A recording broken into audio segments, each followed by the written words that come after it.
Sheria ilikuwa hivyo. Sheria alianzisha ni Mungu, sio nchi, sio Umoja wa Mataifa, sio mataifa makubwa, hapana. Alianzisha sheria ni Mungu. Lengo la kuweka sheria ili kumwekea huyu mwanadamu asivuke mipaka ya wema kwa sababu ya nguvu alizonazo, basi aanze kumwonea mtu mwingine, hapana. Wote wawe na usawa. Ndio maana imeandikwa usitamani mke wa jirani yako, usiue, usizini, usiibe, usimshuhudie jirani yako uongo. Lakini unakuta leo polisi hao wanasimama, wanaanza kusimama kama mashahidi, wanashuhudia uongo, wamepangwa. Wanasimamia sheria ndio anavunja sheria. Sasa sheria haikuwa hivyo. Sheria sio fimbo ya kuwapiga, kuwakomoa watu wema. Nitaka kusoma katika Kumbukumbu la Torati sura 5 na ule mstari wa 17. Neno la Mungu linasema, usiwe wala usizini wala usiibe wala usimshuhudie jirani yako uongo wala usimtamani mke wa jirani yako wala usitamani nyumba ya jirani yako wala shamba lake wala mtumwa wake wala mjakazi wake wala ng'ombe wake wala punda wake wala kitu chochote alichonacho jirani yako. Haya ndiyo maneno ambayo Mungu aliwaambia makutano wenu wote mlimani kwa sauti kuu. Nataka kuongea nini hapa? Sheria za nchi, sheria za dunia, sheria za Umoja wa Mataifa hazijaanzishwa na wakuu wa nchi au wakuu wa dunia hii. Sheria hizi zote zimeanzishwa na Mungu. Mwanzilishi wa sheria ni Mungu. Lengo la kuweka sheria ni ili wanadamu wawe na mipaka katika ule uhuru wao, usifike mahala ule uhuru ukafika mahala unaonea mtu mwingine. Ndio maana andika usizini, usiibe, usiue, usimshuhudie jirani yako uongo, usitamani mke wa jirani yako wala mali yake wala chochote alichonacho. Lengo nini? Una uhuru wa kufanya vitu, lakini isifike mahala ukachukua kitu cha mtu bila ridhaa yake. Huo ni wizi. Utakuwa unamuumiza mtu. Usitamani mke wa jirani yako, kwa sababu kisha mtamani utazini naye, na hata kama mwenye mume wake atakataa usizini naye, utatumia nguvu, kwa sababu ile tamani na msukumo utamdhuru ili uzini na yule mwanamke. Sasa nirudi kwa watawala.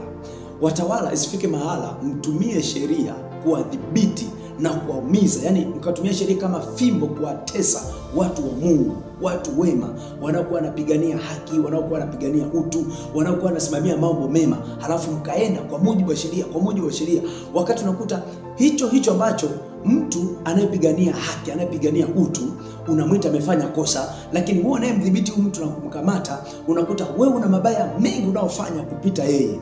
Lakini wewe kwa sababu huyu mtu yuko chini yako, una mamlaka kubwa kuliko yeye, basi unatumia kwa mujibu wa sheria. Hapo umefanya kosa kisheria, hapo umevunja sheria, hapo umevunja sheria.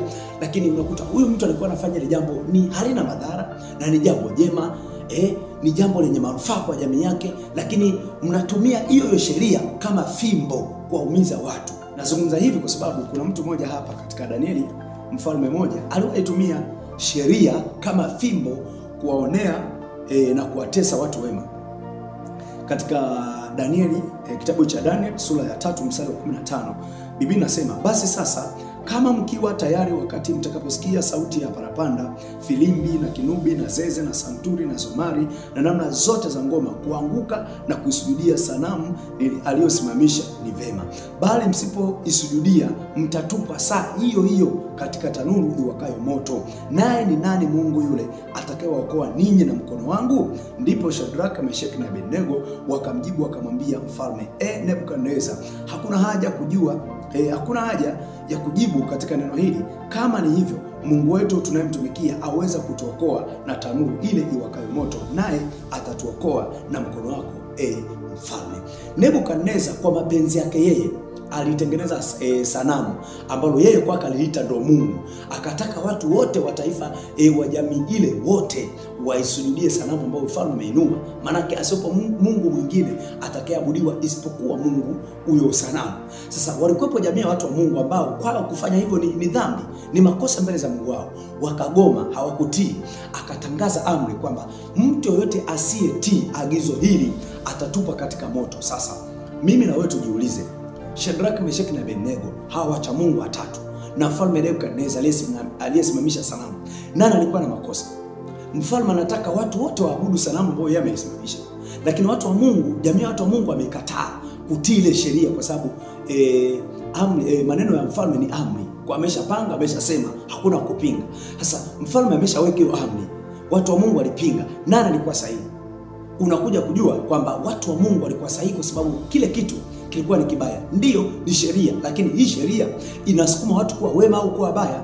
Mbona kuna watu ambao wapo humo kwenye mamlaka wanafanya makosa makubwa kuliko hao ambao mnadhibiti, kuliko hao ambao wako magerezani? Ukiangalia magerezani wamejazana watoto wa maskini, watoto wa wakulima tu, watoto wa wazazi ambao hawana majina yote katika nchi, hawana vyeo, hawana pesa nyingi.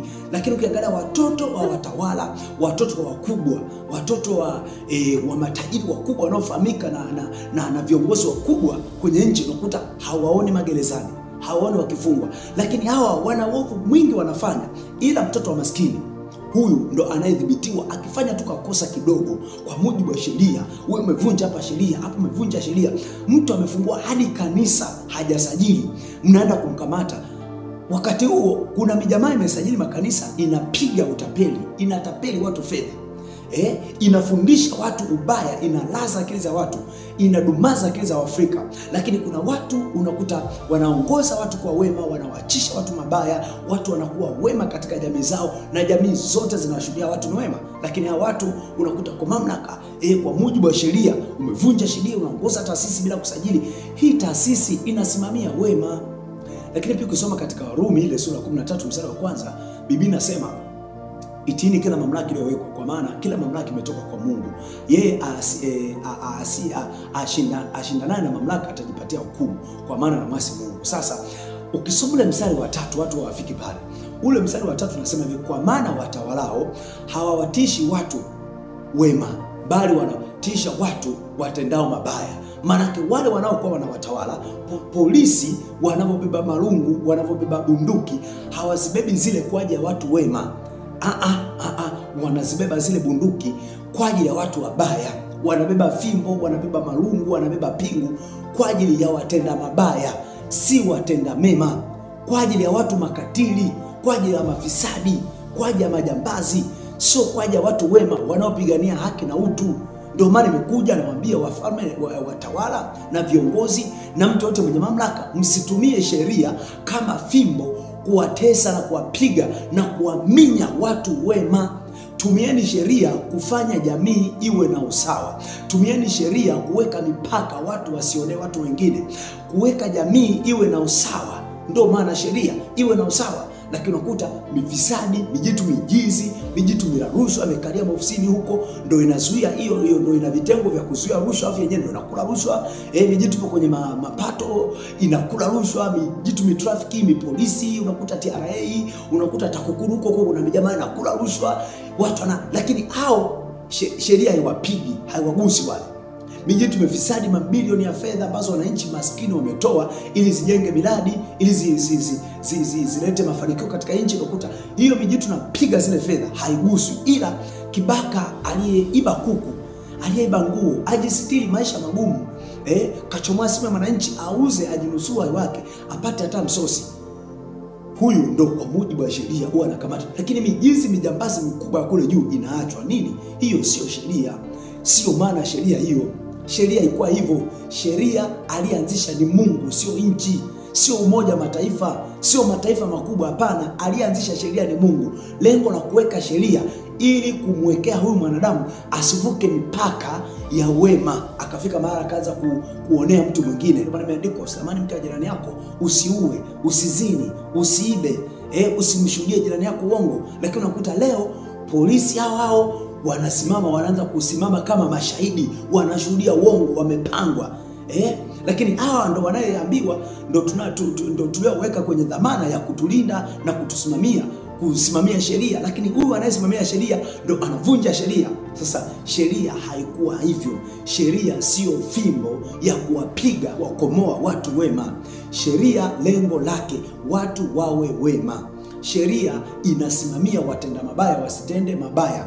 Watu wote wawe na mipaka, wasionee mtu mwingine. Kazi ya sheria ni hiyo, kuwaweka watu katika usawa, asiwepo mtu anayevuka mipaka na kuanza kuumiza mtu mwingine, kufanya jambo lenye madhara kwa mtu mwingine au kwa jamii fulani nyingine. Ndio maana ya sheria. Lakini leo sheria zimegeuka ni fimbo. Usiyejua sheria, basi wewe juu ukienda mahakamani lazima ushindwe. Hata kama na haki lazima ushindwe.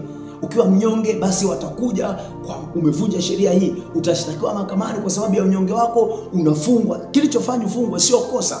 Kilichofanya fungwe unakuta ni kwa sababu hawajui sheria, lakini sheria kama sheria ilikuwa kwa ajili ya kusimamia watu wawe wema. Mamlaka zimeandikwa, zimewekwa na Mungu ili kuwadhibiti watenda mabaya, lakini leo unakuta mamlaka hizi zinatumwa kuwadhuru watu wenye wa Mungu. Mamlaka hizi ambazo zitakuwa kuwalinda watu, kuwalinda raia, unakuta mamlaka hizi zinatumwa na wakubwa wao zikawadhuru watu ambao walipaswa kuwalinda. Tunasoma katika Biblia hawa kina Shadraka, Meshaki na Abednego walioenda kuwapiga na walioenda kuwatupa motoni ni hao maaskari ambao wana jukumu la kuwalinda watu. Kwa hiyo si jambo la ajabu leo kuona yanatokea. Ndio maana tunakuja kuwashauri na kuwakumbusha viongozi kwamba lengo kubwa la sheria ni kuwafanya watu wawe wema. Msitumie mamlaka mlizonazo na nafasi mlizonazo kwa ajili ya kuwatesa watu wema kwa mujibu wa sheria. Kwa mujibu wa sheria, hapana. Sheria na mamlaka viliwekwa ili kusimamia watu wasio watenda mabaya, wote wawe wema, kusiwepo na maonezi. Ndio lengo la sheria. Mungu akubariki sana, nikutakie wakati mwema.